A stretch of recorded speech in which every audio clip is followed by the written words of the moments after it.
সম্মানিত বন্ধুগণ, আসসালামু আলাইকুম। দূরের কাছে দেশে অথবা দেশে বাইরে থেকে প্রিয় বন্ধুরা ঠিক এই মুহূর্তে যেখান থেকে বাস্তব জীবনের গল্প শোনার জন্য আমার সাথে জয়েন করেছেন আমি আপন। আর যে আপন জীবনের গল্পের 980তম পর্বে আপনাকে বরাবরের মতো স্বাগতম জানাচ্ছি। বন্ধুগণ, আজ আমি আপনাকে শোনাবো বন্দনগরী চট্টগ্রামের ভাই মোহাম্মদ মনসুর আলমের জীবনের হৃদয় কাঁপানো, তাজ্জব হয়ে যাওয়ার মতো চরম ভয়ঙ্কর এক বাস্তব জীবন কাহিনী। বন্ধুগণ, আজকের গল্পের টাইটেল যে উলঙ্গ করে নিজের সুন্দরী বউকে তুলে দেয় জিনের হাতে এক যুবক। একেবারে খুবই দুঃখজনক এবং চরম ভয়ঙ্কর রকম এক বাস্তব জীবন কাহিনী। মানুষ তার স্বার্থ হাসিল করার জন্য যে আমাদের এই পৃথিবীতে কত কি করতে পারে আপনি স্বপ্নও চিন্তা করতে পারবেন না। তবে আপনার ভিতরে কিছুটা হলেও ধারণা জন্মাবে আমাদের এই মানুষরূপী কিছু অমানুষ সম্পর্কে আপনি যদি আজকে মনসুর আলমের জীবনের এই বাস্তব গল্পটা শোনেন। তাই সবাইকে অনুরোধ করব শুরু থেকে শেষ পর্যন্ত গল্প জুড়ে আমার সাথেই থাকবেন এবং গল্প শেষে চট্টগ্রামের ভাই মনসুর আলমকে আপনার মতো করে যদি মন চায় তো একটা মন্তব্য কমেন্ট বক্সে লিখবেন, সেটা হোক ভালো কিংবা খারাপ। ধন্যবাদ সবাইকে। সম্মানিত বন্ধুগণ, আসসালামু আলাইকুম। আমার নাম মোহাম্মদ মনসুর আলম, আমার বাড়ি বন্দনগরী চট্টগ্রাম। বন্ধুগণ, আমি আমার জীবনের গল্পটা শুরু করার শুরুতে আপনাদেরকে আমার পরিবারের বিষয়ে জানিয়ে রাখি। আমার পরিবারে আমি আছি, আমার বাবা আছে, মা আছে, এছাড়া রয়েছে আমার বড় 2টা বোন। আমরা টোটাল 2 বোন 1 ভাই। আমাদের পরিবারটা চট্টগ্রাম শহর থেকে অনেক দূরে সবুজ শ্যামলা করা কোনো এক শান্ত এলাকার এক নিম্ন মধ্যবিত্ত পরিবার। আমার বাবা পেশা একজন ব্যবসায়িক, তবে আমার বাবা বড় ধরনের কোনো ব্যবসা করে না। আমার বাবা গাছের ব্যবসা করে। বিভিন্ন জায়গাতে আমার বাবা গাছ কিনে এবং সেই গাছ আমার বাবা বিভিন্ন ফার্নিচার দোকানে বিক্রি করে। এটাই হচ্ছে আমার বাবার একমাত্র ব্যবসা। এটা করে আমার বাবা জীবিকা অর্জন করে। এভাবেই ছোটোবেলা থেকে বাবার সাথে আমার শৈশবের দিনগুলো কাটতে থাকে। আমি ছোটোবেলা থেকে পড়াশোনা করার কোনো সুযোগ পাইনি। কখনো এখানে কখনো ওখানে বিভিন্ন জায়গায় গাছে জঙ্গলে ঘুরে বেড়াতাম। আমার বাবা গাছ কিনতো। অনেক সময় দেখা যেত আমরা গহীন জঙ্গলার দিকে চলে যেতাম, চট্টগ্রাম, বান্দরবন কিংবা খাগড়াছড়ির মতো এরকম পাহাড়ি এলাকাতে চলে যেতাম গাছ কেনার জন্য। সেখান থেকে গাছ কিনে ট্রাকে বোঝাই করে সেই গাছ নিয়ে আমরা চট্টগ্রামে ফিরতাম। এরপরে ফার্নিচার দোকানে এগুলোকে যথাযথ মূল্যে আমার বাবা বিক্রি করত। ছোটোবেলা থেকে আমার ভিতরে একটা স্বপ্ন কাজ করতে থাকে। স্বপ্নটা ছিল খুবই ভয়ঙ্কর। খুব ছোট থেকে আমি চিন্তা করতাম যে আমার সাথে যদি একটা ভয়ঙ্কর টাইপের কিছু থাকতো, আমার সাথে যদি একটা জিন থাকতো, তাহলে ওই জিনকে দিয়ে আমি আমার মনের বাসনা পূরণ করতাম। এবং জিনদেরকে দিয়ে নাকি অনেক কাজ করানো যায়। আমি জিন দিয়ে অনেক কাজ করাতাম। আমার ঠিক যে সময় যেটা খাইতে মন চায় আমি জিনকে বলতাম, সে হাজির করে দিত, আমি খাইতাম। আলাউদ্দিনের ওই জিন আমার খুব পেতে ইচ্ছে করতেছিল। ছোটোবেলা থেকে এই স্বপ্নটা আমার মনে খুব কাজ করে। কিন্তু আমি তো খুব বেশি দূর পর্যন্ত পড়াশোনা করিনি এবং কোনো ইসলামিক শিক্ষাও আমার মাঝে নাই। শুনেছিলাম জিন এগুলো নাকি হাজির করার জন্য ইসলামিক শিক্ষা দরকার। তো আমার ভিতরে তো তেমন কোনো ইসলামিক শিক্ষাও নাই। তারপরেও মনের ভিতরে স্বপ্নটা বাসা বেঁধে আছে। ছোটোবেলা থেকে এটা চিন্তা করতে করতে আমি প্রায় অনেকটাই বড় হই। আমার বড় হওয়ার পরে আমার বড় যে 2টা বোন আছে, আমার বড় 2টা বোনের বিয়ে হয়ে যায়। আমার বাবারও শক্তি একদম শেষ হয়ে আছে। বাবাও আগের মতো করে আর কাজ করতে পারে না। মাইলের পর মাইল হেঁটে হেঁটে আমার বাবা গাছ যাচাই বাছাই করে গাছ কিনতে পারে না। তখন বাবার ওই দায়িত্বটা সম্পূর্ণভাবে আমি নিয়ে নিই। আমি তখন বাবার ওই দায়িত্ব নিই এবং আমি বিভিন্ন জায়গায় যাই, সেখান থেকে গাছ কিনি। অনেক সময় ছোট গাছ কিনে 2 বছর 3 বছর রেখে দিই। মানে ওভাবেই কন্ট্রাক্টের উপরে কিনি যে গাছটাকে 3 বছর রেখে দেব, 3 বছর পরে গাছ বড় হবে, দেন সেই গাছ আমরা বিক্রি করব। এরকমভাবে অনেকের কাছ থেকে গাছ কিনি। এমন করে সময়গুলো কাটতেছে। তো এরকম করতে করতে আমি শুনতাম অমাবস্যার রাতের বেলায় যখন চারদিকে গুটগুটে অন্ধকার থাকে, এরকম রাতের বেলায় নাকি জিনেরা রাস্তাঘাটে চলাফেরা করে। তো এই জন্য আমি করতাম কি, আমি বেশিরভাগ সময়ে আপনার অমাবস্যার রাতগুলোতে যখন একেবারে গুটগুটে অন্ধকার থাকে, এরকম অন্ধকার ঘন মুহূর্তে আমি তখন বিভিন্ন মাঠে ঘাটে রাস্তার ধারে এখানে সেখানে ঘুরে বেড়াতাম। টার্গেট ছিল একটাই, যদি কোথাও জিনের অস্তিত্ব পেয়ে যাই, যদি কোথাও জিন পেয়ে যাই, আমি যদি জিন দেখতে পারি, মানে জিনকে একটা নজর দেখার জন্য আমার ভিতরে প্রচুর আকাঙ্ক্ষা কাজ করে যে কোনো না কোনোভাবেই আমি যদি জিনকে একটা নজর দেখতে পারি তাহলে হয়তো আমার 16 কলা পূরণ হবে। যাই হোক, এভাবে অমাবস্যা রাতের বেলায় আমি ঘুরতে থাকি, কিন্তু কোথাও আমি কোনো জিনের সন্ধান পাই না। একইভাবে আমি আমাদের এলাকার বিভিন্ন জায়গাতে যাই। আবার অনেক সময় দেখা যায় চন্দ্রিমা রাতের বেলাও নাকি পরীরা আকাশে উড়ে এবং চন্দ্রিমা রাতেও নাকি পরী দেখা যায়। সেজন্য চন্দ্রিমা রাতের বেলায়ও আমি আমাদের মাঠে ঘাটে বিলের পাড়ে এখানে সেখানে ঘুরে বেড়াতাম পরীর সন্ধানের জন্য। বাট আমি সেখানেও কোথাও পরী পাইতাম না। এরকম মনের ভিতরে আকাঙ্ক্ষাগুলো বাসা বাঁধতে থাকে। একদিন এক অমাবস্যা রাতের বেলায়, সেদিন চারিদিকে একেবারে কুটকুটে অন্ধকার ছিল। সে অন্ধকার রাত্রি আমি কখনো ভুলতে পারবো না। আমি আমাদের এলাকার একটা বাঁশ চারের সামনে দিয়ে যাচ্ছিলাম। হঠাৎ করে মনে হলো বাঁশগুলো ভেঙে যেন আমার উপরে পড়তেছে, প্রচণ্ড রকমের তুফান হচ্ছে। আমি আমার গুরুজনদের মুখে শুনেছিলাম যে এরকমভাবে যদি গাছপালা গায়ে শরীরের উপরে ভেঙে পড়তে লাগে, এটা নাকি জিনেরা করে। আমি তখন খুব কৌতূহলবশত জিন দেখার জন্য ওখানে দাঁড়িয়ে আছি, জিন দেখব। ঠিক ওই মুহূর্তে আমি বুঝতে পারি না হঠাৎ করে কোত্থেকে যেন বাতাসের সাথে আমার গালে একটা থাপ্পড় লাগে। খুবই জোরে আমাকে একটা থাপ্পড় দেয়। থাপ্পড়টা এত জোরে আমাকে দিয়েছিল যে আমি এই জায়গাটার ভিতরে ঘুরে পড়ে যাই, একদম ঘুরে পড়ে যাই এবং ঘুরে ফিরে আমি সেখানে অজ্ঞান হয়ে থাকি। অনেকক্ষণ পরে আমার জ্ঞান ফিরে, রাতের প্রায় আপনার মধ্যরাতে আমার জ্ঞান ফেরার পরে আমি দেখলাম পরিস্থিতি একদম ঠান্ডা, আশেপাশে কোনো মানুষ নাই, সব কিছু একেবারে নীরব নিচ্ছিন্ন। পরে আমি ওখান থেকে উঠে বাড়িতে চলে আসি। বাড়িতে আসার পর আমি দরজা ধাক্কাই, আমার মা বাবা দরজা খোলে না। আমি বলি দরজা খোলো। একটা পর্যায়ে তারা দরজা খোলে।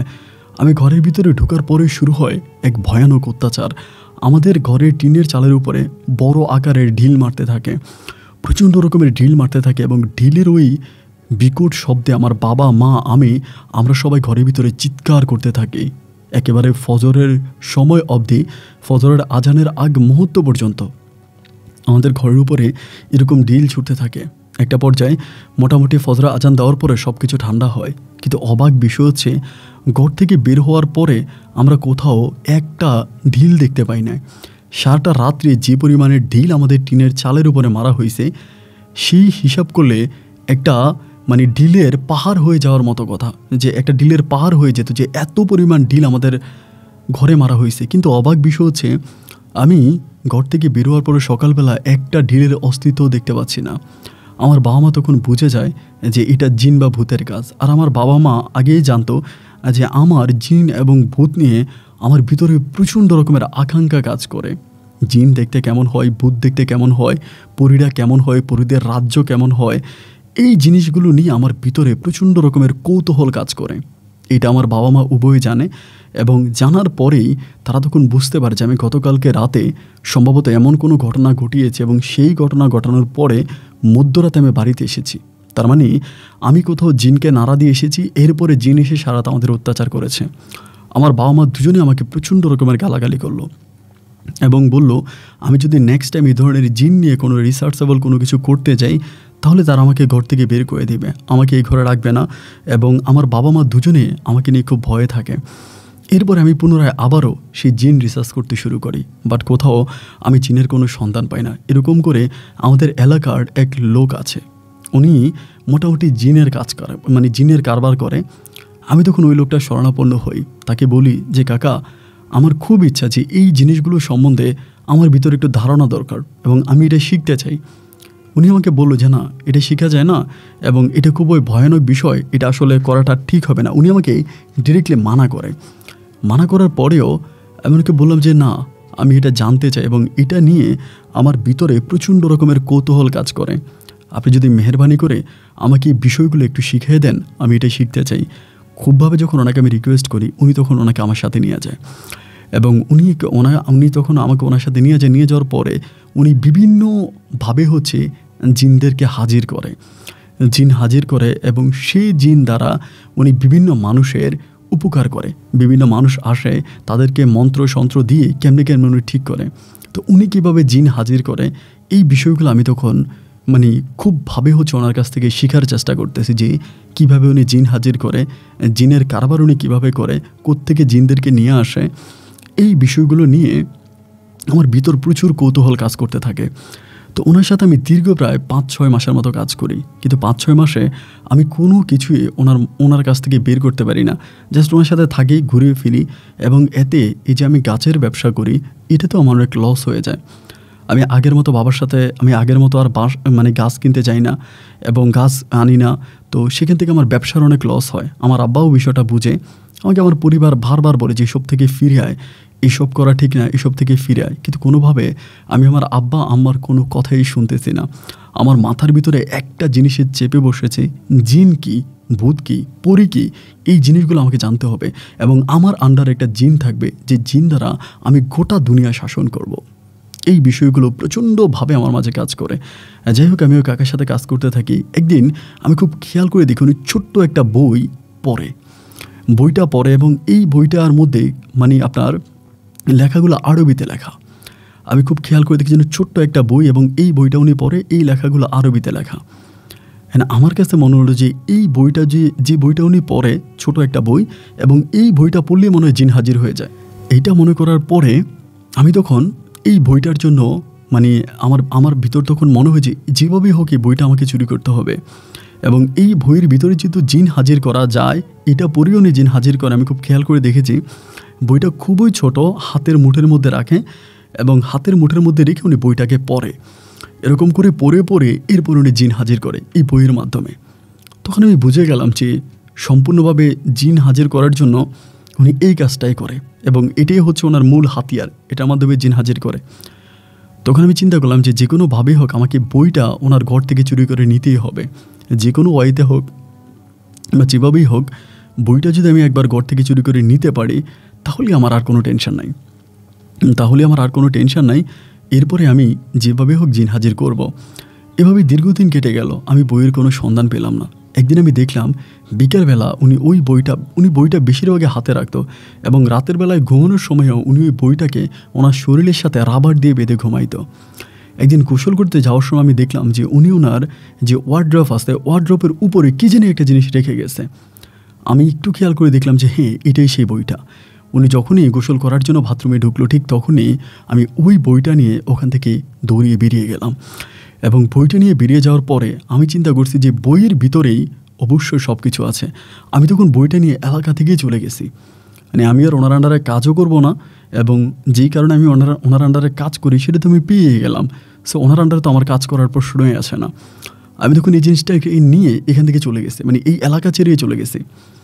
আমি দীর্ঘ প্রায় অনেকগুলো দিন বাইরে ঘুরতেছি, বাড়িতে আসি না, আব্বা আম্মারও কোনো খোঁজ খবর নেই না এবং এই বইটা হাতে নিয়ে ঘুরতেছি। কিন্তু এগুলো তো আসলে কোরআনের পড়া, আর আমি তো এগুলো পড়তে পারি না। এখন এই জিনিসগুলো যদি আমি কাউকে পড়তে দেই যে এটা পড়েন, তো সে হয়তো বুঝে যাবে যে এটা কী, যারা কোরআন পড়তে পারে বা কোরআন রিসার্চ করে। তো চিন্তা করলাম যে কাউকে তো দেখানোও যাবে না আর নিজেও পড়তে পারি না। সো এই বইটা এনে তাহলে লাভটা কী হলো? লাভ তো কোনো কিছুই হচ্ছে না। এই আইডিয়া করার পরে আমি তখন ভাবলাম যে আমি আগে কোরআন পড়া শিখবো এবং যদি কোরআন পড়া শিখতে পারি তাহলে আমি তখন বইটা পড়তে পারবো। ব্যবসার কিছু পুঁজি আমার কাছে ছিল, তো সেখান থেকে আমি একটা হুজুরের শরণাপন্ন হই এবং হুজুরকে আমি তখন বলি যে আমি কোরআন পড়তে চাই বা কোরআন শিখতে চাই।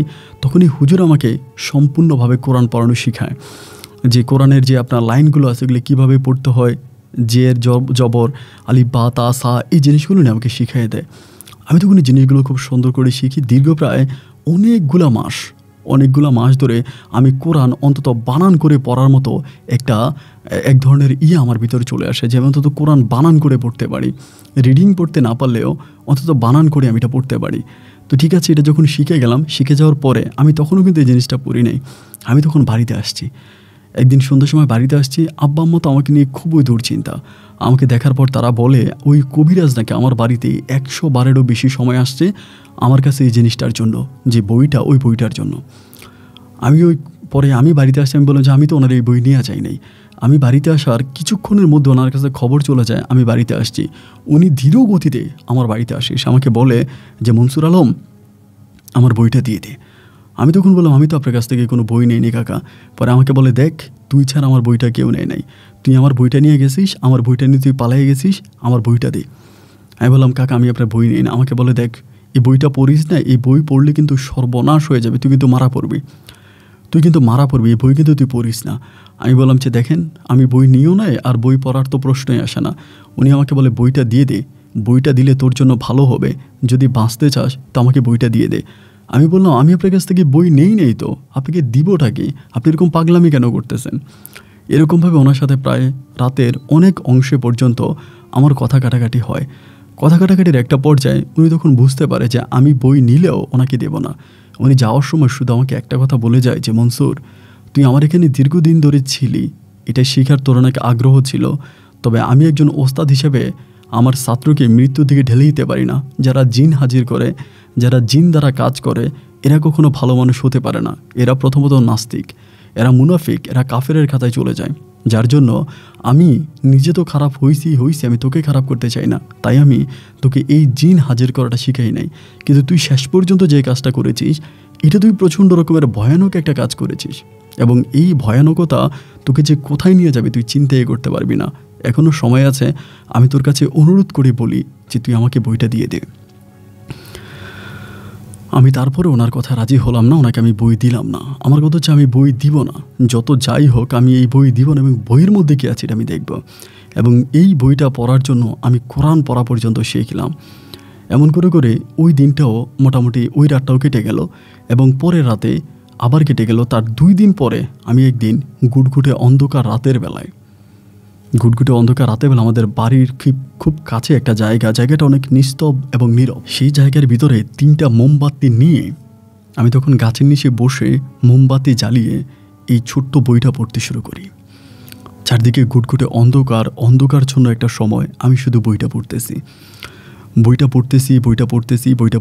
পড়তে পড়তে একটা পর্যায়ে আমার কাছে মনে হলো বইটা প্রায় অর্ধেকের চেয়েও বেশি পড়ার পরে, মানে অর্ধেকেরও বেশি পড়ার পরে আমার কাছে মনে হলো যে কেউ সম্ভবত আমাকে পৃথিবী থেকে এভাবে ধরে উপরের দিকে উঠে নিয়ে যাচ্ছে।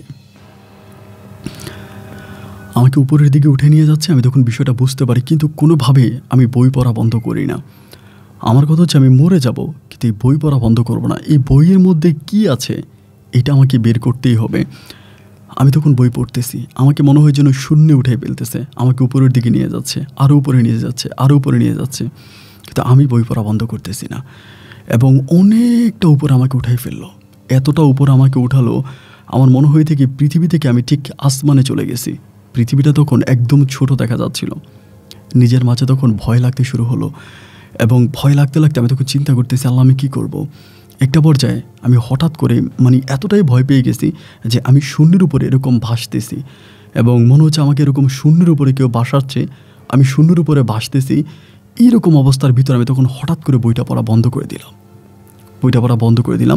এবং বন্ধ করে দেওয়ার পরেই আমার কাছে মনে হলো আমি নিচে পড়ে যাচ্ছি, নিচের দিকে পড়ে যাচ্ছি, এবং এত দ্রুত এতভাবে নিচের দিকে পড়তেছি যে আমি নিঃশ্বাস নিতে পারতেছি না।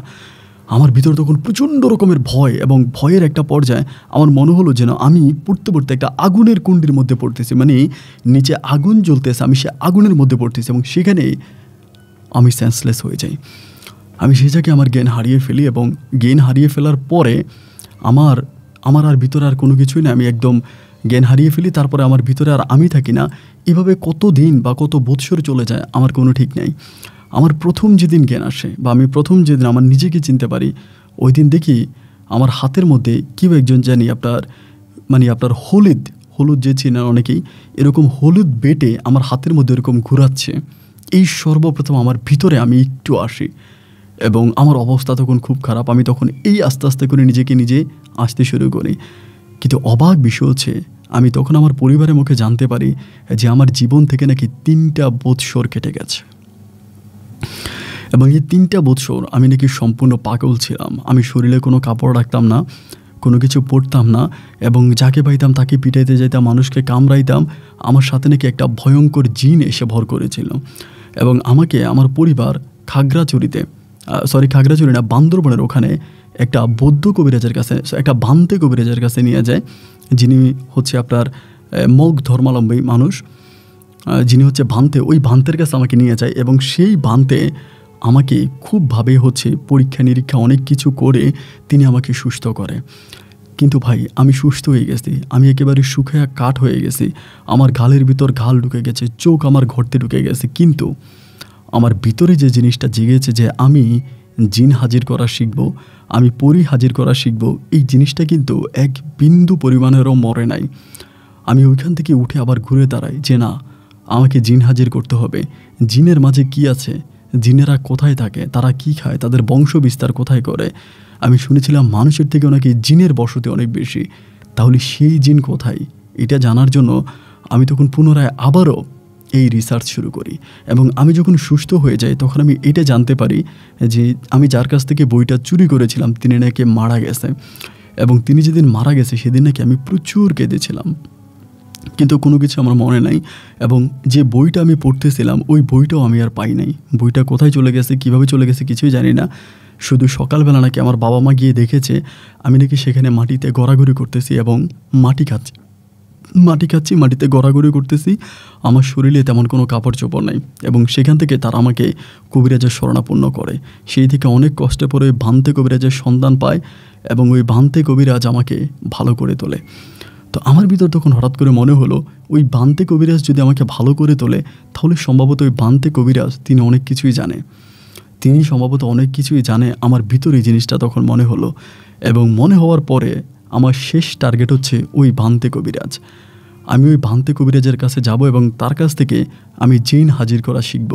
আমার কথা হচ্ছে যাই হোক, যত কিছুই হোক, যেটাই হোক, আমাকে যে কোনো কিছুর বিনিময় হোক জিন হাজির করতেই হবে। আমাকে জিন হাজির করতে হবে, জিনকে আমার কবলে নিতে হবে এবং জিন দ্বারা আমাকে অনেক কিছু হাসিল করতে হবে। ওই টার্গেট আমার মনের ভিতরে থেকেই গেল। এরপরে আমি মোটামুটি সুস্থ হওয়ার পরে একদিন আমি আমার পরিবার থেকে বেরিয়ে যাই, বাড়ি থেকে বেরিয়ে যাই। এবং বেরিয়ে যাওয়ার পরে ওই বান্তে কবিরাজের বাড়িতে চলে যাই। ওই কবিরাজ আমাকে দেখার মাত্রই আমাকে চিনে ফেলে। আমাকে বলে, কী ব্যাপার মনসুর, তুমি এখানে কেন? তুমি তো সুস্থ হয়ে গেছো, এখানে কেন আসছো? উনি অনেক পাহাড়ে একটা ছোট্ট হচ্ছে গির্জা আছে, ওই গির্জার ওইখানে উনি থাকতো। ওদের মানে আপনার বান্তেদের ধর্মীয় ওদের যেই মানে মন্দির বা গির্জা যাই বলেন না কেন, এরকম একটা জায়গার মধ্যে উনি থাকতো। এবং এটা খুবই ছোট, একটা অনেক উঁচা পাহাড়ের উপরে। তো সেখানে গেলাম, যাওয়ার পরে আমাকে বলে, তুমি আসছো কেন? তুমি তো ঠিক আছো, তাহলে এখানে কেন আসছো? আমি তখন বললাম, বান্তে, আমি এখানে কেন আসছি এটা পৃথিবীর আর কেউ না জানুক, আপনি তো জানেন। উনি তখন একটা মুচকে হাসি দিল, হেসে দিয়ে আমাকে বলল, এদিকে আয়। আমি কাছে গেলাম, বসলাম। উনি আমার মাথা হাতাচ্ছে, আমাকে বলে, তোর অতীত আমি সব জানি, তোর অতীত সব জানি। তোর মা বাবা তোকে অনেক কবিরাজের কাছে নিয়ে গেছে, তোকে ভালো করতে পারেনি, কিন্তু আমি তোকে সুস্থ করে তুলেছি। তুই এখানে আবার কেন এসেছিস? আমি কিভাবে তোকে সুস্থ করেছি এটা জানার জন্য। আমি তখন চুপ করে আছি। উনি বলে, তুই জানতে চাস আধ্যাত্মিক জগৎ সম্বন্ধে? আমি বললাম যে হ্যাঁ বান্তে, আমি এটা জানতে চাই। উনি তখন আমাকে খুব কাছে নিয়ে বোঝালো, দেখ, আমরা পৃথিবীতে আমাদের যেরকম একটা পৃথিবী আছে, জিনদেরও একটা নিজস্ব জগৎ আছে। আমরা এই পৃথিবীতে আসার আগে জিনেরা এই পৃথিবীতে ছিল এবং তারা প্রচুর পরিমাণের হাঙ্গামা করতো, ঝামেলা করতো, প্রবলেম করতো, আল্লাহর গুণগান গাইতো না, প্রচুর নাফরমানি করতো, বা সৃষ্টিকর্তার সাথে প্রচুর নাফরমানি করতো বলে সৃষ্টিকর্তা তাকে সরিয়ে দিয়ে মানুষকে এখানে দেয়। তবে জিনের অস্তিত্ব আছে এবং মৃত্যুর পরে জিন এবং আমাদের বিচার হবে, আমাদের পাপ পুণ্যের বিচার হবে। তো দেখ, তোর বাবা মা অনেক ভালো, তারা তোকে অনেক কষ্ট করে ভালো করেছে। যারা জিন রিসার্চ করতে যায়, যারা জিন বর্ষে আনতে যায়, এদের জীবন কখনো সুখের হয় না, এদের জীবন বড় মর্মান্তিক হয়, এদের জীবন বড় কষ্টের হয়। তুই একটা কাজ কর, তুই আমার সন্তানের মতো, আমি তোকে অনুরোধ করি তুই ফিরে যা। তুই মুসলিম সম্প্রদায়ের একটা ছেলে, ইসলামিক লাইনে পড়াশোনা কর, কোরআন পড়, ভালো থাক, এই জগৎটাতে আসিস না। আমার কথা হচ্ছে, বান্তে যদি আমাকে মেরেও ফেলে, আমার হাত পা সব কেটেও ফেলে, তারপরও তো আমি এখান থেকে যাব না। আমার এখান থেকে এই ধরনের জিনের কাজ শিখে আমি এখান থেকে যাব, অন্যথায় আমি মরে গেলেও এই জায়গা থেকে যাব না। আমি তখন আরও স্ট্রংলি, আরও শক্তভাবে বান্তের বাড়িতে বসে গেলাম। বান্তের ওই মন্দিরের সামনে আমি তখন বসে আছি। উনি আমাকে বলে যে, কিরে চলে যা, এখানে কেন, চলে যা। আমি যাই না। এরকমভাবে পুরো একটা সপ্তাহ খেয়ে না খেয়ে আমি ওনার বাসার সামনে আছি। আর পরিবারের সাথে আমার কোনো যোগাযোগ নাই, আব্বা আম্মার সাথে কোনো যোগাযোগ নাই। আমি আবারও বাড়ি থেকে বেরিয়ে গেছি যে আমাকে এই জিনিসগুলো শিখতে হবে। পরিবারের সাথে যোগাযোগ বিচ্ছিন্ন করে আমি পুনরায় আবারও এটার পথে হাঁটতে শুরু করি। বান্তে আমাকে অনেক বোঝায়, এটা ঠিক না, এটা ভালো না। পুরো এক সপ্তাহ যখন আমি ওনার পিছু ছাড়ি না, একদিন গভীর রাতে উনি আমাকে ডেকে আমাকে বলে যে, তুই যাবি না? আমি বললাম, না বান্তে, আমি যাব না, আমাকে এটা শিখতেই হবে এবং এটা শেখার জন্য আমি এত কষ্ট করেছি আমার জীবনে যা আমি আপনাকে বলে বোঝাতে পারবো না। সো যে কোনো কিছুর বিনিময় হোক আমাকে এটা শিখতে হবে, এটা শেখা ছাড়া আমি কোথাও যাব না। তিনি তখন আমাকে বসে আমাকে বলে, এখন তুই এখানে বসার পরে আমার সামনে একটা আয়না ধরলো। আয়নাটা আকারে প্রায় অনেকটাই বড়। ধরার পরে আমাকে বলল একটা দোয়া পড়। আমি তখন একটা দোয়া পড়লাম। পড়ার পর আমাকে বলা আয়নার দিকে তাকা। আমি তখন আয়নার দিকে তাকালাম এবং আয়নার দিকে তাকিয়ে আমি এমন কিছু ভয়ানক দৃশ্য দেখলাম যেটা দেখার জন্য আমি মোটেও প্রস্তুত ছিলাম না।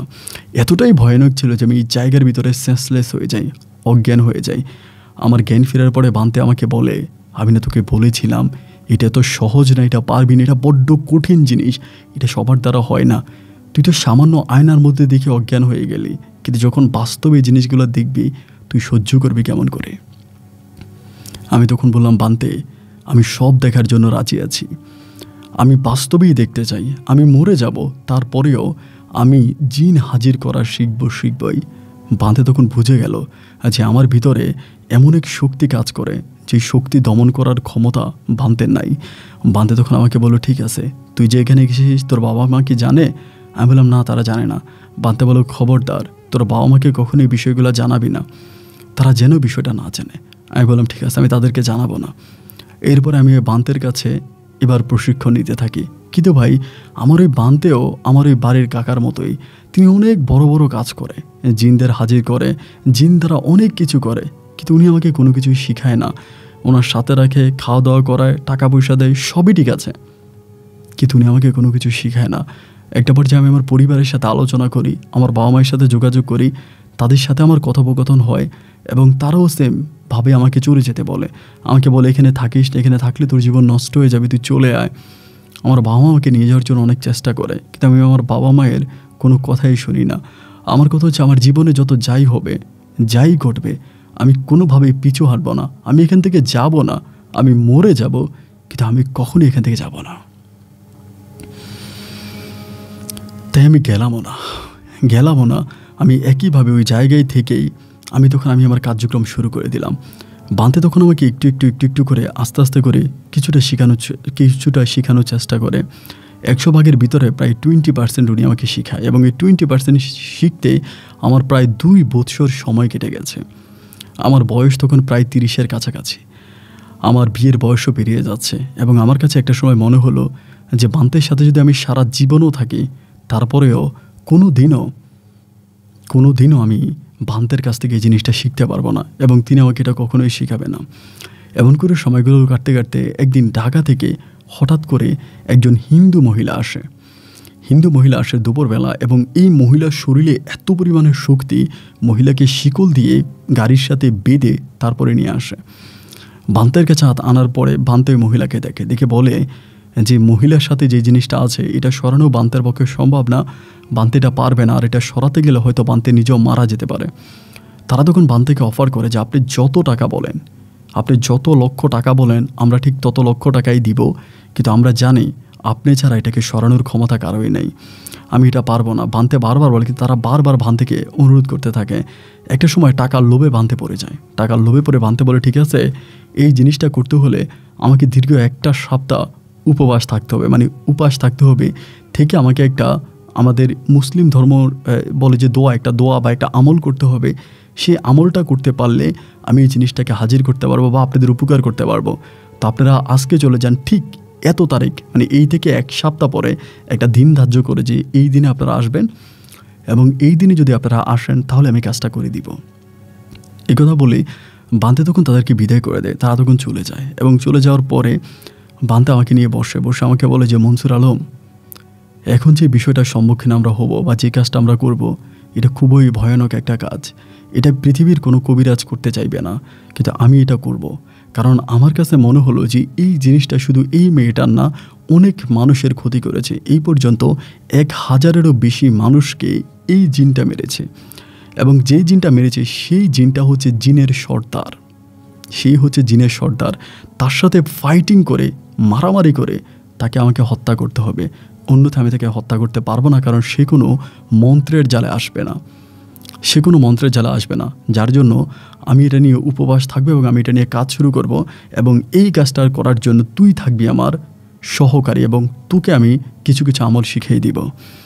তখনই ওই বান্তে আমাকে আস্তে আস্তে করে ওই সময়টাতে একটু করে আমাকে তিনি শিখাইতে শুরু করে এবং আমিও তার কাছ থেকে একটু করে তখন মোটামুটি প্রায় শিখতে থাকি। এইভাবে সময়টা কাটতে 1 সপ্তাহের মতো কেটে যায়। যেদিন তারা আসবে তারা সকালবেলা চলে আসে। সেদিন রাত্রে 12টা থেকে 12:30টার মধ্যে বাঁধে তখন কাজ শুরু করবে। 12টা থেকে 12:30টার মধ্যে বাঁধে তখন তার ওই পাহাড় থেকে অন্য একটা পাহাড়ে চলে গেল। অন্য একটা পাহাড়ের একদম চূড়ায় উঠে বাঁধে সেখানকার জায়গাটা আগেই পরিষ্কার করে রাখে এবং সেখানে তিনি একটা বৈঠকখানা তৈরি করে। বৈঠকখানা তৈরি করার পরে চারপাশে আগরবাতি, মোমবাতি সহ বিভিন্ন ধরনের বাতি উনি চারপাশে জ্বালিয়ে দেয় এবং সামনে উনি একটা পুতুল বানায়। মানে একটা পুতুল বানায় এবং পুতুলটা আকার অনেক বড়।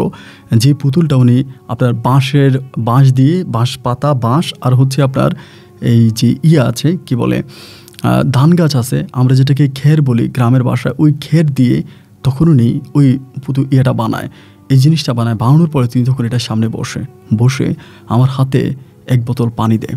মানে একটা কাচের গ্লাসের মতো এটার মধ্যে পানি আছে, আমাকে বলে এই পানিটা আমি তোর হাতে দিলাম, তুই আমার সাথে থাকবি। আমি যখন কাজ শুরু করব এবং কাজটা শুরু করার এই কাজটা বড় ভয়ঙ্কর এবং খুবই কঠিন একটা কাজ। এটা হাসিল করা এতটা সহজ নয়, এটা খুব কঠিন কাজ। আমি এটা করব। ওই সময় কিন্তু মোটামুটি জিনদের সাথে আমি কথা বলতে পারতাম। বান্ধে ওই 1 সপ্তাহ আমাকে অন্তত এইটুকুন শিখে দিয়ে যে আমি কিছু কিছু জিন হাজির করতে পারতাম এবং আমি যখন আমার ধ্যানে চলে যেতাম আমি জিনদেরকে দেখতে পেতাম যে তারা কোন কোন জায়গায় আছে এবং আমি তাদের সাথে কথাও বলতে পারতাম। আমি প্রশ্ন করলে তারা উত্তর দিত। তো সেখান থেকে বাঁধে তখন আমাকে পাশে দাঁড়া করিয়ে ইনি তখন ওনার মন্ত্রতন্ত্র পড়ি এবং ওই মহিলাটাকে বেঁধে মহিলাটাকে সামনে রেখে তখন তিনি ওই পুতুলটার সাথে লেগে গেল। আমাকে শুধু বলল, আমি যখন এভাবে উপরের দিকে হাত উঠিয়ে এমন করে হাত মেলবো, উপরের দিকে হাত উঠিয়ে আমি যখন হাত মেলবো তখনই তোর কাছে যে পানিটা আমি দিয়েছি ওই পানিটা আমার গায়ে ঢেলে দিবি। মনে রাখবি, সাবধান, ওই পানি যদি আমার গায়ে না ঢালিস আমি কিন্তু মারাও যেতে পারি। আমি তখন বললাম, না বাঁধতে, আমি পানি ঢেলে দিব। এরকম করে বাঁধতে শুরু করলো তার ওই কেরামতি। এবং তখন বাঁধতে আর নিজের মাঝে নাই, সে যেন নিজের কাছ থেকে অন্য কোনো একটা গহেতে, অন্য কোনো একটা জগতে চলে গেছে।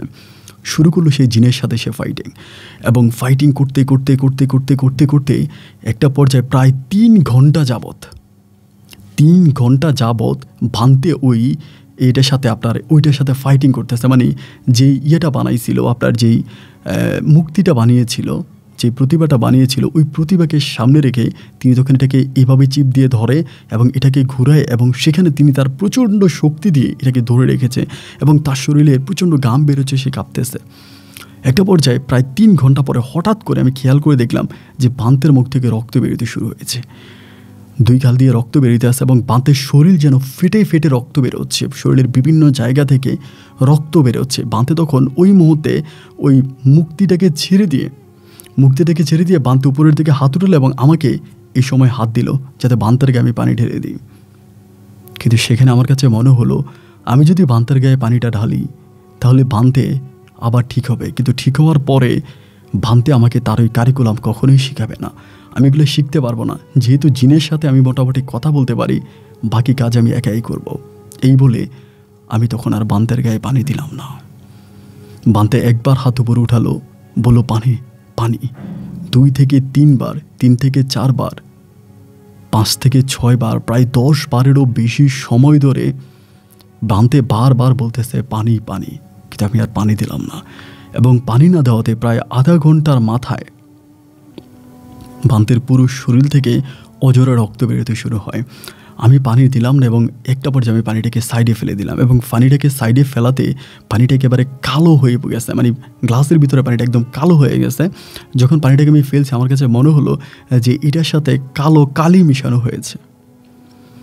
পানিটাকে সাইডে ফেলে দিলাম এবং ফেলে দেওয়ার পরে সেই জায়গার ভিতরেই বাঁধে মারা গেল। এবং বাঁধে মারা গেলে এই বিষয়টা শুধু আমি জানি, আমি এই বিষয়টা কাউকে বুঝতে দিই নাই, কারণ বাঁধের পরের স্থানটাই কিন্তু এখানে আমার ছিল।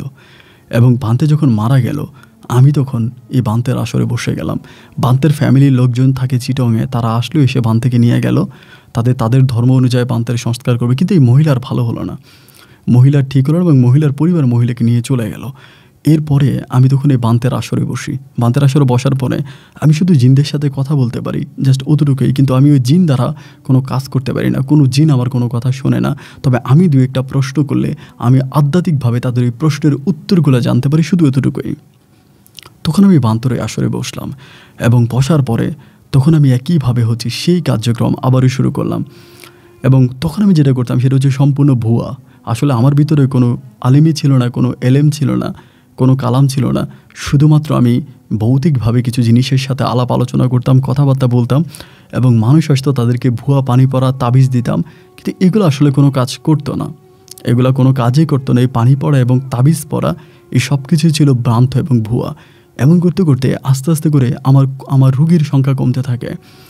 একটা পর্যায়ে দেখা গেল যে রুগীর সংখ্যা এত পরিমাণের কমে গেল যে আমি আর রুগী পাচ্ছি না। তখন আমার কাছে মনে হলো যে না, এই জিনিসটা আমার শিখতে হবে, এই জিনিসটা আমার শিখতেই হবে। আমি যেহেতু যতটুকু শিখেছি ততটুকু আমি তখন একটা জিনের সাথে মিটিং করি। আমি আমার তন্ত্রমন্ত্র যতটুকু পারি অতটুকু দিয়ে একটা জিনের সাথে মিটিং করি এবং এরই মাঝে আমি আরেকটা কাজ করি। বানতে মারা যাওয়ার কয়েকদিন পরেই আমি তখন চট্টগ্রামে যাই, আমার গ্রামে যাই। সেখানে কি আমি তখন একটা বিয়ে করি, শিউলি আক্তার নামের একটা মেয়েকে। মেয়েটাও দেখতে মাশাআল্লাহ অনেক সুন্দরী ছিল, অনেক সুন্দর একটা মেয়ে ছিল। ওই মেয়েটাকে আমি তখন বিয়ে করি এবং বিয়ে করার পরে ওকে আমি আমার বাবা মায়ের সাথে রাখি। বাট আমি আবারও বান্দরবনে চলে আসি। আসার পরে আমি আমার যে কাজগুলো ছিল, এই প্যারানর্মাল কাজগুলো আমি আবার আমার বান্দরবনে এসে করতে থাকি। এবং এমন করতে করতে একটা পর্যায়ে আমি হঠাৎ করে একটা জিনের শরণাপন্ন হই এবং যে জিনটা আমার সাথে কাজ করতে রাজি হয়। আমি বিয়ে করে এসেছি তখন সবে মাত্র 3.5 মাস। 3.5 মাসের মাথায় এই জিনটাকে আমি তখন হাজির করি। কোনো এক ঘুটঘুটে অন্ধকার রাতে হাজির করার পরে অদৃশ্যভাবে আমার সাথে কথা বলে। আমি ওকে বললাম যে দেখ, আমি এই ধরনের কাজগুলো করতে চাই। সে আমাকে তখন কিছু কাজ দিল। আমাকে বললো কিছু কাজ করতে হবে যেগুলো খুবই ভয়ানক, মানুষের পক্ষে এই কাজগুলো করা খুবই কঠিন। তুই কি এগুলো করতে পারবি? আমি বললাম যতই ভয়ানক হোক, যতই কঠিন হোক, আমি করব। আমি তোর সাথে থেকে এই কাজগুলো করব, তুই আমাকে করার সুযোগ দে। তখন সে আমাকে বলল সর্বপ্রথম কাজ হচ্ছে আমি যে বিয়ে করেছি আমার বিবাহিতা বউকে তাকে দিয়ে দিতে হবে এবং শুধু তাকে দিতে হবে না, এক ভিন্নভাবে তাকে দিতে হবে। আমি তখন একটু অবাক হয়ে গেলাম এবং চিন্তা করতেছি যে এটা কীভাবে সম্ভব বা কীভাবে করব। অনেক চিন্তা ভাবনা করার পরে আমি তখন চিন্তা করলাম যে যেহেতু এক জিন হাজির করার জন্য আমি আমার জীবনে 30টা বৎসর কাটিয়ে দিয়েছি এবং এতগুলো মানুষের কাছে গিয়েছি, তাদেরকে বাথরুমের কাপড় চোপড় পর্যন্ত আমি পরিষ্কার করেছি শুধুমাত্র এই জিনের কাজটা শেখার জন্য। এই কাজটা যেহেতু আমি এত সহজে সামনে পেয়ে যাচ্ছি, এটাকে আমার যেভাবেই হোক শিখতে হবে, যেভাবে হোক এটা আমার শিখতে হবে এবং ওই জিনটাকে আমি হাজির করব। আমি তখন রাজি হলাম যে ঠিক আছে। তখন সে আমাকে একটা দিনক্ষণ বলে দিল, একটা তারিখ আমাকে বলল। সেই রাতে রাত 2:01 আমাকে একটা জিনিস দিল যে ওই জিনিসটার উপরে আমি আমার বউকে শোয়াই দিব এবং সম্পূর্ণ উলঙ্গভাবে আমি আমার বউকে শোয়াবো এবং শোয়ানোর পরে আমার বউর উপরে একটা কাপড়, লাল একটা কাপড় আমি আমার বউর উপরে দিয়ে দিব এবং আমার বউয়ের 2 হাতে 2 পায়ে আমি হলুদ মেখে দিব। আমি তখন আমার চট্টগ্রামে গেলাম। যাওয়ার পর আমার বউকে আমি সাথে করে নিয়ে আসলাম। ও যদিও আসতে চান, ও খুব কম বয়স্ক একটা মেয়ে, শিউলি, খুবই কম বয়স, ছোট বয়স।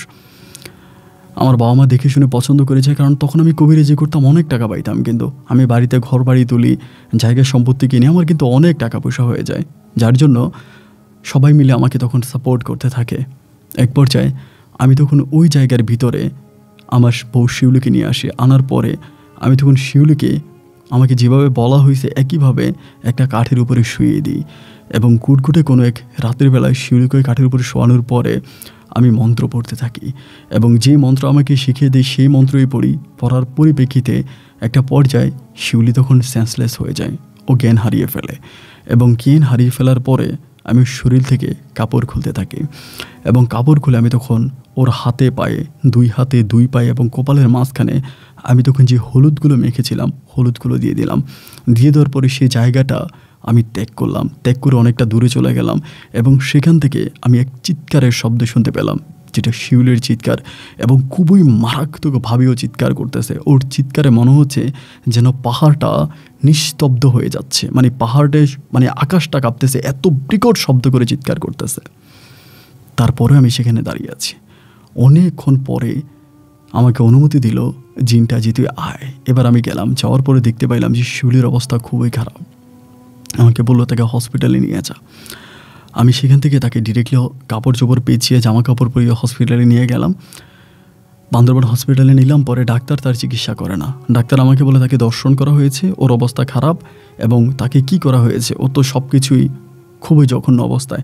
আমি তখন বললাম আমি তার স্বামী এবং আমি এক ধরনের একটা ওষুধ খেয়েছি, যেটা খাওয়ার পরে তার সাথে আমার শারীরিক সম্পর্ক হয়, সেখানে সেরকম হয়ে যায়। তারপরও ডাক্তার কাজ করতে চায় না, টাকা পয়সা অনেক কিছু দিয়ে আমি তখন শিউলিকে সেখানে আমি তখন পরীক্ষা নিরীক্ষা করি এবং সেখানে আমি শিউলি চিকিৎসা করি। দীর্ঘ 15 দিন শিউলি সেখানে থাকে। 15 দিন পরে আমি শিউলিকে আবারও পুনরায় বান্দরবনে নিয়ে আসি। কিন্তু ওই সময়টাতে কি হয়েছে শিউলির কোনো কিছুই মনে নাই। ও শুধু আমাকে বলে আমি অজ্ঞান কেন হয়ে গেলাম, আমাকে ওখানে কি করা হয়েছে, কেন আমি অসুস্থ হয়ে গেলাম। কিন্তু ওর ওই প্রশ্নের কোনো উত্তর আমি দিতেছি না। ওকে আমি আনলাম, আনার পরে ওই কবিরাজ ওই জিনিসটা মাঝে মাঝে ওকে চেয়ে বসে, শিউলিকে চেয়ে বসে, এবং আমি একইভাবে শিউলিকে ওভাবে সাজাই। প্রথম দিকে যদিও শিউলির খুব একটা সমস্যা হয়েছে, কিন্তু এর পরের দিকে ও ব্যথা অনুভব হয়েছে ঠিক আছে, কিন্তু অতটা সমস্যা হয়নি, মোটামুটিও ঠিক হয়ে যায়। এভাবে দীর্ঘ প্রায় 2 বৎসরের মতো আমি শিউলিকে দিয়ে এই ধরনের কাজগুলো করাই। একটা পর্যায়ে শিউলি বাচ্চা কনসেপ্ট করে, বেবি কনসেপ্ট করে। যখন ওর পেটে বেবি হয়, বেবিটার বয়স তখন 7 মাসের কাছাকাছি। ওই সময় কিন্তু ওই জিন দ্বারা আমি সমস্ত রকমের কাজ করতে পারতাম, একদম সমস্ত রকমের সর্বোপরি কাজ আমি করতে পারতাম। আমার কোনো কাজে কোনো বাধা বিঘ্নতা ছিল না। একটা পর্যায়ে শিউলির পেটে 7 মাসের একটা বাচ্চা। 7 মাসের বাচ্চাটা হওয়ার পরে একদিন আমার এই জিনটা আমাকে বলে, তোর বউয়ের পেট থেকে যে বাচ্চাটা আসবে, এই বাচ্চাটা তো একটা হিজড়া। আমার এই জিনটা আমাকে বলতেছে। আমি তখন বললাম, বলে এটা তো হিজড়া, এটা তো ছেলেও না মেয়েও না, একটা কাজ কর, বাচ্চাটা আমাকে দিয়ে দে। আমি তখন বললাম, আমি আমার বাচ্চা তোকে কীভাবে দিব, বাচ্চা তো ওর পেটে, অ্যান্ড বাচ্চাটা আমাকে কীভাবে দিতে হবে আমি তো বুঝলাম না। ও আমাকে বলে, তোর কাছে অনুরোধ করি বাচ্চাটা আমাকে দিয়ে দে, আমি বাচ্চাটাকে খাবো। আমি বললাম, কীভাবে দিব? ও আমাকে বলে, তোর আমি একটা পানি পড়াই দিচ্ছি, একটা পানি পড়া দিব, ওই পানিটা তুই তোর বউকে খাওয়াই দে, এবং বউকে খাওয়াই দিলে পরে তোর বউয়ের পেট থেকে এই জিনিসটা বেরিয়ে যাবে, এবং বের হলে পরে তুই জিনিসটা অমুক জায়গায় একটা জায়গা বলে, সেই জায়গার ভিতরে একটা সাদা কাপড় পেঁচিয়ে দিয়ে আসবি, আমি এটাকে মজা করে খাবো। এটা বলার পরে আমি তখন একইভাবে, কারণ ওর কথা আমার মানতে হবে, ওর কথা না মানলে কিন্তু ও আমাকে শেষ করে ফেলবে, বা ওরে আমি আমার বশে রাখতে পারবো না। ওরে বশে রাখার জন্য আমি তখন ওর এই কথা মেনে নিলাম, এবং মেনে নেওয়ার পরে আমি তখন আমার বউকে যেভাবে আমাকে বলল, তখন কিন্তু আমার সাথে বান্দরবনেই থাকতো, আমি ওর ওই পানিটা পান করাই। রাতের বেলায় ও তখন ব্যথা অনুভব শুরু করে। 7 মাসের বাচ্চা পেটেও ব্যথায় চিৎকার করে কাঁদতেছে। আমি বাইরের কোনো মানুষকে আনি না, আমার ঘরের ভিতরে আমি ওর চিকিৎসা করি। এবং 7 মাসের মাথায় তখন একটা বাচ্চা ওর পেট থেকে বের হয়, এবং বাচ্চাটাকে থেকে ওর সমস্ত কাজ, আয়ার যেই কাজগুলো ছিল, এগুলোর সবই আমি করেছি। এই সম্পূর্ণ কাজগুলো আমি করি, এবং করে আমি তখন বাচ্চাটা মৃত বের হয় পেট থেকে। এবং যতটুকু ওই জিন আমাকে বলেছিল যে এটা উভয় লিঙ্গ হবে, আপনার হিজড়া হবে, আমার কাছেও ততটাই মনে হয়েছিল এটা একটা হিজড়া হবে। এরপরে বউ মোটামুটি সুস্থ। আমি ওকে বলি যে বাচ্চা তো মৃত হয়েছে, তখন কান্না করতেছে। বলে ও কিন্তু তখন বুঝতো যে আমি ওরকে দিয়ে এই ধরনের কাজগুলো করাই, জিনের কাছে ওকে নিয়ে যাই, বা জিনের সাথে অবৈধ সম্পর্ক করি, এই বিষয়গুলো কিন্তু ও বুঝতো। বোঝার পরেও ও গ্রামের খুবই সহজ সরল এবং বোকা টাইপের একটা মেয়ে ছিল, যার জন্য আমার কথার কোনো প্রতিবাদ করতো না। আমি যখন যেটা বলতাম, যেভাবে চাইতাম, ও ঠিক সেই একইভাবে আমার কথা শুনতো, আমার কথায় উঠতো আর আমার কথায় বসতো। আমার কথার বাইরে ও এক বিন্দু পরিমাণে যেত না, যার জন্য যেমন করে তাকে আমি বুঝাইলাম, সে আমার সমস্ত বুঝ আমলে নিয়ে এই কাজগুলো করতে থাকে। আমি তখন ওই রাতের বেলায় আমার ওই বাচ্চাটাকে আমি একটা সাদা কাপড়ে পেঁচিয়ে, আমাকে যেই ঠিকানা দেওয়া হলো, আমাকে ও যেই ঠিকানা দিল, সেই জায়গায় আমি তখন আমার বাচ্চাটাকে নিয়ে গেলাম, এবং সাদা কাপড় পেঁচিয়ে বাচ্চাটাকে ওখানে দিয়ে আসলাম। আমি চলে আসি, এবং সকালবেলা আমার ভিতরে মনে হলো যে আমি কি দেখে আসি বাচ্চাটা ওখানে কী অবস্থায় আছে। এরপরে গিয়ে আমি শুধু দেখতে পেলাম যে ওইখানে ভিতরে সামথিং আপনার একটু রক্ত লেগে আছে, আপনার এই সাদা ইয়েটার ভিতরে, যে সাদা কাপড়টার মধ্যে আর কোনো কিছুই নেই, টোটালি বাচ্চাটা এখানে নেই, এটাকে নিয়েই যাওয়া হয়েছে। তো যাই হোক, এরপর থেকে জিন দ্বারা আমি কাজ করতেছি আমি আরও প্রায় 1.5 বছরের মতো এই জিন দ্বারা কাজ করি, এবং 1.5 বছরে আমি এত টাকার মালিক হয়ে যে চট্টগ্রামে আমি 2টা বাড়ি কিনি, আমার নিজের 2টা বাড়ি কিনি, এবং অনেক সয় সম্পত্তি, অনেক কিছুই আমার জায়গায় সম্পত্তি, কোনো কিছুর আমার অভাব নাই, এবং আমার বউ শিউলিকে আমি রানীর মতো করে রাখি। এমতো অবস্থার ভিতরে একদিন হঠাৎ করে একটা হিন্দু মেয়ে আমার মন্দিরে আসে। আমি যদিও মুসলিম ছিলাম, কিন্তু আমি কখনো নামাজ পড়তাম না, আমি ভান্তের মতোই থাকতাম এবং ওদের ধর্মটাকে অনুসরণ করতাম, বাট আমি আসলে অদত একজন মুসলিম ছিলাম। পরে একটা হিন্দু মেয়ে আসে, এবং মেয়েটা এসে আমাকে বলে যে আমরা এখানে ঘুরতে আসছি, এবং জানতে পারলাম যে আপনি এই ধরনের কাজগুলো করেন, আপনাকে দেখতে আসছি। তো আমি আসলে আমার জব হয় না, আমি একটা জবের জন্য অ্যাপ্লাই করতেছি, একটা জব যদি পাই আপনি আমাকে একটু দোয়া করে দেন বা একটা তাবিজ দেন। এই মেয়েটা আমাকে বলে, মেয়েটা ছিল হিন্দু ধর্মাবলম্বী, আমাকে একটু আশীর্বাদ করেন। তখন আমি তারে বললাম, মেয়েটার দিকটি খুবই সুন্দরী ছিল, শুধু সুন্দরী বললে ভুল হবে, আহামরি সুন্দরী, মানে আমার দৃষ্টিতে এত সুন্দর মেয়ে আমি আর দেখে নাই। আমি তখন মেয়েটাকে বললাম যে আপনি কী ধরনের চাকরি চান। আমাকে বললো যে আমি মোটামুটি একটা চাকরি চাই, যে চাকরিটা করে আমি আমার বাবা মায়ের মুখে হাসি ফোটাতে পারবো, আমি ভালোভাবে থাকতে পারবো। আমি তখন বললাম, যান, আপনার চাকরি হয়ে গেছে, আপনি বেতন কত চান? মেয়েটা আমাকে বললো, আমার 15 থেকে 20,000 টাকার মধ্যে বেতন হলে হবে। আমি বললাম, আপনার বেতন 25,000 টাকা, আপনি আজকে থেকে কাজে লেগে যান। আমাকে বলে, কী বলেন আপনি, কী ধরনের কাজ? আমি বললাম, আমার সাথে থাকা। মেয়েটা তখন প্রথমে একটু ভয় পাইলো, ভয় পাওয়ার পরেও আমাকে বললো যে আমারও অনেক ইচ্ছা এই ধরনের জিনিসগুলোর সাথে কাজ করতে বা এই জিনিসগুলো শিখতে। থ্যাংক ইউ সো মাচ, আপনি আমাকে সুযোগ দিয়েছেন, আমি আপনার সাথে কাজ করার জন্য প্রস্তুত, এবং আপনি যেভাবে আমাকে কাজ করতে বলবেন আমি সেম একইভাবে আপনার সাথে কাজ করব। আমি তখন বললাম, ঠিক আছে, তাহলে তুমি আমার সাথে কাজে লেগে যাও। এরপর থেকে এই মেয়েকে আমি আমার সাথে কাজে লাগিয়ে দিলাম। আমার সাথে কাজে লাগিয়ে দিলাম, এবং কাজে লাগিয়ে দেওয়ার পরে ও তখন খুবই সুন্দরভাবে আমার সাথেও কাজ করতেছে। এরকম করে প্রায় মাস তিনেক ও আমার সাথে কাজ করে। মাস তিনেক পরে ওর ভিতরে হঠাৎ করে মেয়েটার মধ্যে আমার এক ধরনের যৌবক চাহিদাও উঠে যায় আমার ভিতরে, যে আমি ওকে ভোগ করব বা ওকে ভোগ করার জন্য আমার ভিতরে এক ধরনের একটা জিনিস কাজ করতে শুরু করেছে। আমি এটা করব, ওর সাথে এই কাজটা করব, এবং এই কাজটা করার জন্য খুবভাবে আমি ট্রাই করতেছি যে ওর সাথে আমি এই কাজটা করব, এবং বিভিন্নভাবে ওকে আমি বোঝাচ্ছি, ইশারায় ইঙ্গিতে এভাবে ওভাবে অনেকভাবে আমি ওকে বুঝাই, কিন্তু কোনোভাবে ও আসলে আমার বুঝ নিতে রাজি না। এবং যতভাবেই তাকে আমি বুঝাই যে আমি তোমার সাথে এই সম্পর্কটা করতে চাই, এবং একটা পর্যায়ে যখন সে বুঝে যে আমি এই জিনিসটা তার কাছে চাচ্ছি বা এই ধরনের সম্পর্কে আমি তার সাথে জড়াতে চাই, তখন সে আমাকে একটা শর্ত জুড়ে দিল। আমাকে শর্ত দিল যে তাকে আমার এই জিনিসগুলো শিখাতে হবে, কীভাবে অ্যাটলিস্ট আমি জিন হাজির করি, জিনের সাথে কথা বলি, এই জিনিসগুলো তাকে আমার শিখাতে হবে। এরপরে না হয় বাকি কাজ সে আমাকে দিবে। এবং সে যখন আমাকে এটাই বলার পরে আমি তখন তাকে মোটামুটি একটু শিখাই দিলাম যে কীভাবে জিনদের সাথে কন্ট্রাক্ট করতে হয়, এবং পরে প্যারানর্মাল অশরীরে যে জিনিসগুলো আছে এগুলোর সাথে কিভাবে কথা বলতে হয়, এই জিনিসগুলো আমি তখন মেয়েটাকে মোটামুটি একটু শিখিয়ে দিলাম। এবং শিখিয়ে দেওয়ার পরে ও তখন এই জিনিসগুলোর সাথে আস্তে আস্তে করে কথা বলতো, ও নিজেও কথা বলতে অনেক মজা পেত, এবং সেই সময় কিন্তু তার সাথে আমার শারীরিক সম্পর্ক প্রতিনিয়তই হতে থাকতো। এই জিনিসটা কিন্তু আমার বউ বুঝতে পারে, শিউলি বুঝতে পারে, এবং শিউলি বুঝতে পারার পরেও শিউলি কিন্তু আমাকে কোনো কিছুই বলতো না। কোনো সময় শিউলি আমাকে কোনো কিছু বলতো না, এবং আমি যা কিছু বলতাম, যেটাই করতাম, শিউলি আমার কথার বাইরে যেত না। এক পর্যায়ে আমি হিন্দু মেয়েটাকেই আমার সাথে আমার শারীরিক সম্পর্কের জন্য তাকে আমি বউ বানিয়ে রাখি। এভাবে দীর্ঘ প্রায় 7-8 মাসের মতো আমি মেয়েটার সাথে অবৈধ সম্পর্কে লিপ্ত থাকি। 7-8 মাস পরে হঠাৎ করে আমার ওই জিন এই মেয়েটাকে চেয়ে বসে। এই যে পূজা, যে মেয়েটার সাথে আমার অবৈধ সম্পর্ক, এই মেয়েটাকে চেয়ে বসে। ওর যে চাওয়া, ও হঠাৎ করে মাঝে মাঝে এমন কিছু জিনিস চেয়ে বসে যেটা আমাকে দেওয়াই লাগবে, আমাকে দিতেই হবে। এবং যখন ওই জিনিসটা চায়, আমি তখন কি বলবো, কি করব আসলে, ওর কথার বাইরে তো আমার যাওয়ার কোনো সুযোগ নাই। আমি তখন বাধ্য হয়ে ওর এই প্রস্তাবে রাজি হতে হয়। রাজি হওয়া ছাড়া কোনো উপায় ছিল না বলে আমি তখন রাজি হই। রাজি হলে পরে সে তখন বলে যে মেয়েটাকে এই কাজগুলো করতে হবে। এবার আমি যখন পূজাকে এই কাজগুলো করতে বলি, পূজা তখন ডিরেক্টলি আমাকে মানা করে।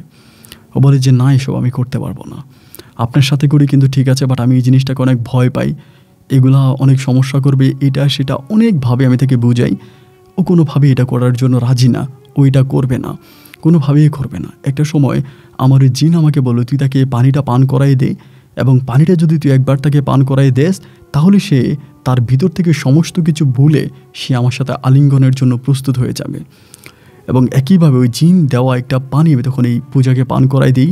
অন্য কিছুর সাথে পূজা বিষয়টা বুঝতে পারে না, এবং যখনই আমি এটা খাওয়াই দিই, এবং তখনই পূজা হঠাৎ করে 3 দিনের জন্য উধাও হয়ে যায়।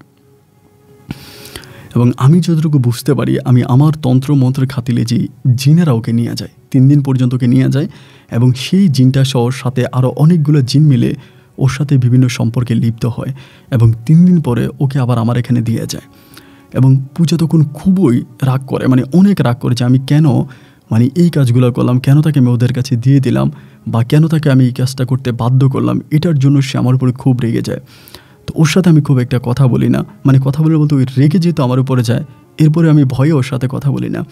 তখনও আমার ওয়াইফের সাথে কথা বলে, আমার ওয়াইফের সাথে চলাফেরা করে, আমার ওয়াইফের সাথে থাকে।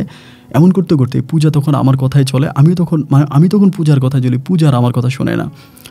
এমন করে একদিন অমাবস্যার রাতের বেলায়, অমাবস্যার রাতে হবে আর কি, এরকম একটা মুহূর্তে আমি তখন এই পূজার সাথে যখন সম্পর্কে লিপ্ত হই, সম্পর্কে থাকি, ওই সময় শুধু আমি বুঝতে পারি যে সাদা যে কোনো একটা হাড্ডি হবে, কোনো কিছুর একটা হাড্ডি, পূজা তখন এই হাড্ডিটা আমার মাথার মধ্যে দেয়, মানে আমার মাথার মধ্যে ছোঁয়ায়।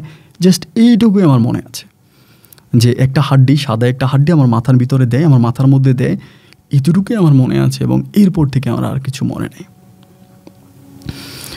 এরপর থেকে আমার আর কোনো কিছুই মনে নাই। এবং মানে আমার জীবনে কি হয়েছে, কি ঘটেছে, আমি কি করেছি না করেছি, বাট কোনো কিছুই আমার মনে নেই, মানে কোনো কিছু আমার মনে নেই। এবং এরই মাঝে আমার জীবন থেকে আপনার একদিন 2 দিন নয়, দীর্ঘ 16টা বৎসর কেটে যায়। এবং এই 16 বৎসরে কোনোভাবে আমার ভিতরে কোনো সেন্স ছিল না। এবং 16 বৎসর পরে যখন আমার ভিতরে আমার নিজের অস্তিত্ব আসে, আমি যখন নিজেকে নিজে প্রেজেন্ট করতে পারি, বুঝতে পারি, ওই সময়টাতে আমি দেখি যে আমার সাথে আমার বউ শুধু শিউলি আছে।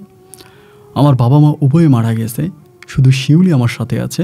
আমার কোনো সন্তানাদি নেই, শিউলিও বৃদ্ধ হয়ে গেছে, আমিও তখন প্রায় বৃদ্ধের পথে, আমিও তখন বৃদ্ধ। এবং আমি এই 16 বছরে শিউলির কাছ থেকে যতটুকু জানতে পারি যে আমি সম্পূর্ণভাবেই পাগল ছিলাম। এবং সেই জায়গাটার মধ্যে যে পূজা নামের যে মেয়েটা আছে, আমি যে কাজগুলো করতাম এই সেম কাজগুলো পূজা করতো। এবং একটা পর্যায়ে আমি পাগল হয়ে সেই জায়গা থেকে বেরিয়ে যাই। এবং বেরিয়ে যাওয়ার পর আমার বউ তখন আমার সঙ্গ নেয়, শিউলি আমার সঙ্গ নেয়। এবং শিউলি তখন তার মাঝে আমাকে বাঁচিয়ে রাখে।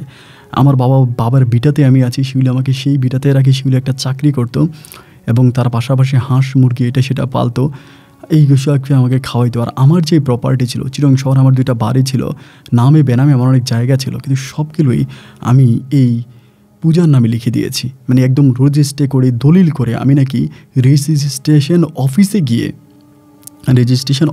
আমি নাকি এগুলো পূজার নামে লিখে দিয়েছি। কিন্তু এইসব কোনো কিছু আমার মনে নাই যে আমি কবে রেজিস্ট্রি অফিসে গেলাম, কবে পূজার নামে লিখে দিলাম, এগুলো কোনো কিছুই কিন্তু আমার মনে, শুধু এটুকুই মনে আছে ওর সাথে শারীরিক সম্পর্ক করা অবস্থাও আমার মাথার মধ্যে কী জানি একটা জিনিস দেয়, শুধু এইটুকুই মনে আছে যে এই জিনিসটা আমার কপালে লাগার সাথে সাথে কিন্তু আমি অজ্ঞান হয়ে যাই। এরপর থেকে আর কোনো স্মৃতি বা কোনো কিছু আমার মনে নাই, আমি সব কিছুই ভুলে যাই। আমি একটা তখন যখন আমার সব কিছু ঠিক হয়, আমি যখন ভালো জীবনে ফিরে আসি, তখন আমি আমার বউকে বলি যে আমি এই জিনিসগুলো আবারও করতে চাই, আমার বউ আমাকে বারবার মানা করে। এবং মানা করার পরেও আমি পুনরায় আবারও ওই জিনিসগুলো করার চেষ্টা করি। কিন্তু এরপর আমি যখন চেষ্টা করি, কোনোভাবে আমি এই জিনিসটাকে আর হাজির করতে পারি না, এই জিনিসগুলো আর আমার স্মরণাপন্ন হয় না, আমি তাদেরকে হাজির করতে পারি না, তারা আমার ডাকেও আর আসে না। এবং আমার বউ একটা সময় আমার হাতে পায়ে ধরে আমাকে অনুরোধ করে বললো, তুমি এটা আর চেষ্টা করো না, জীবনের 16টা বৎসর তুমি তোমার জীবন থেকে হারিয়েছো, এই জিনিসটা আর করো না। এবং শেষ মুহূর্তে আমি আমার বউয়ের মুখের দিকে তাকিয়ে বন্ধ করে দিলাম। এবং শেষ বয়সে আল্লাহ আমাকে একটা পুত্র সন্তান দিল। শেষ বয়সে আমার একটা সন্তান, আমার একটা ছেলে হলো। আমার বউও বৃদ্ধ, আমিও বৃদ্ধ। ওই মুহূর্তে আল্লাহর হুকুম, আল্লাহ কীভাবে আমাকে একটা সন্তান দিল। এখন এই সন্তানটাকে মানুষ করার জন্যই আমি চেষ্টা করে যাচ্ছি। আমি একটা আপনার ফার্মে চাকরি করি, গরুর ফার্ম, ওইখানে চাকরি করি। গরু সহ ওইখানে আরও অনেক জিনিস আছে, মহিষ, তারপর অনেক কিছু আছে। অনেক বড় লোকের একটা ফার্মে আমি চাকরি করি। এবং সেই ফার্মে চাকরি করে যে টাকা বেতন পাই, সেই টাকা দিয়ে বউ আর সন্তান নিয়ে মোটামুটিভাবে আমার জীবন কেটে যাচ্ছে। আপন ভাই, আমি আপনার গল্প অনেক শুনি, এবং বিশেষ করে আপনার ভৌতিক যে ঘটনাগুলো, এগুলো আমি শুনি। এগুলো আসলে অনেকেই বিশ্বাস করে না, বা অনেকের কাছে এগুলো অবাস্তব মনে হয়। আসলেই ঠিক, যেটা চোখে দেখতে পাই না সেটা বিশ্বাস করবে কেমন করে। কিন্তু চোখে না দেখা অনেক কিছুকে আমরা বিশ্বাস করি। যেমন আমাদের চোখের সামনে জ্বলন্ত প্রমাণ, তা হচ্ছে বাতাস। না দেখেও বাতাসকে আমরা বিশ্বাস করি, সৃষ্টিকর্তাকেও না দেখে আমরা বিশ্বাস করি। এবং কোরআন যদি বিশ্বাস করি, মুসলিম যদি হয়ে থাকি, তাহলে জিন ইনসান, এই কথাটা মানতে হবে। জিন আছে এবং জিন দিয়ে আল্লাহ একটা সূরা পর্যন্ত তৈরি করেছে, যার জন্য জিনের অস্তিত্ব আছে। কিন্তু যারা জিনের সাথে এই ধরনের কাজগুলো করে, তাদের পরিণতি শেষ পর্যন্ত কি হয়, আমি তার জ্বলন্ত প্রমাণ। এবং আমি আপনার মাধ্যমে আমাদের ওই সমাজে উঠতি বয়সী ছেলে মেয়েদের কাছে অনুরোধ করব, তারা যেন কখনো অন্তত ভুলেও মুখ থেকে এই জিনিসটা বের না করেছে, ইস যদি আমার সাথে একটা জিন থাকতো। তারা যাতে কখনোই ভুলেও তোদের মুখ থেকে এই ওয়ার্ডটা বের না করে, যদি আমার সাথে একটা জিন থাকতো কতই না ভালো হতো। কারণ একটা জিন যে কীভাবে একটা মানুষের জীবনকে ধ্বংস করে দিতে পারে, একটা মানুষকে কিভাবে মৃত্যুর ধার প্রান্তে পৌঁছে দিতে পারে, একটা মানুষ তার জীবনকে পরিপূর্ণভাবে তছনছ করে দেয় শুধু জিনের আশায়, আমি তার জ্বলন্ত প্রমাণ। তার জন্য আপনার কাছে অনুরোধ থাকবে, মেহেরবানি করে আপনি আমার গল্পটা প্রচার করবেন। আমি চট্টগ্রামের অমুক জায়গায় থাকি এবং যদি সম্ভবে আপনি আমার নাম ঠিকানাগুলো একটু হাইড করবেন, কারণ আমার এখন একটা সামাজিক অবস্থা আছে, আমি একটা সামাজিকভাবে একটা পরিবার নিয়ে আছি। এই জিনিসগুলো হয়তো আমার সমাজের মানুষজন জানতে পারলে আমার বড় সমস্যা হবে। এই জন্য যদি সম্ভব হয় আমার নাম ঠিকানাগুলো হাইড করে আমার গল্পটা আপনার প্রচার করবেন। আপনার জন্য আমার অনেক দোয়া ভালোবাসা, আপনি সামনে এগিয়ে যান, আপনার জন্য শুভকামনা। যদি পারেন আমাকে ক্ষমা করে দিয়েন, জানি সেটা ক্ষমার অযোগ্য অপরাধ আমি করেছি, তারপরেও যদি মন চায় ক্ষমা করতে তো আমাকে আল্লাহর হস্তে ক্ষমা করে দিয়েন। ভালো থাকেন, আসসালামু আলাইকুম।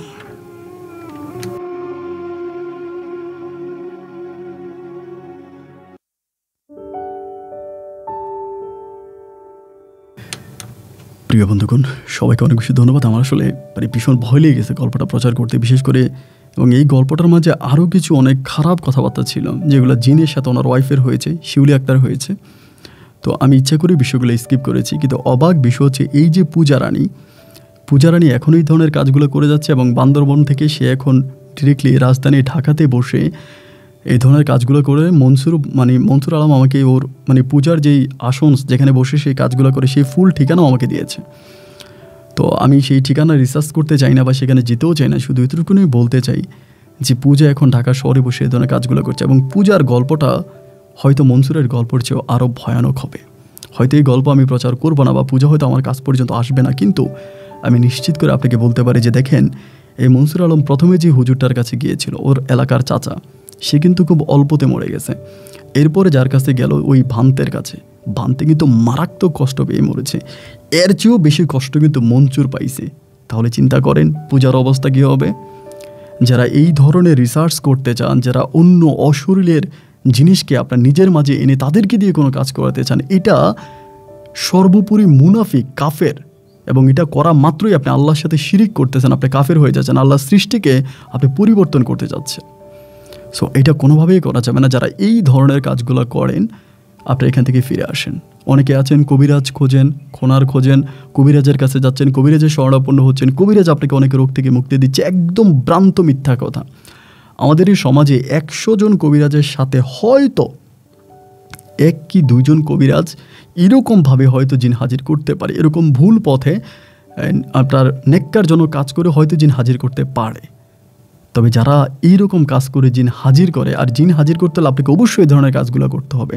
আপনাকে নাস্তিক হইতে হবে, আপনি ভালো কোনো ওয়াইতে কোনো জিনকে হাজির করতে পারবেন না, এটা কোনোভাবেই সম্ভব না, আই গ্যারান্টি। সো এই জন্য এই ধরনের কবিরাজদের কাছ থেকে দূরে থাকেন, সম্পূর্ণ কবিরাজের কাছ থেকে দূরে থাকেন।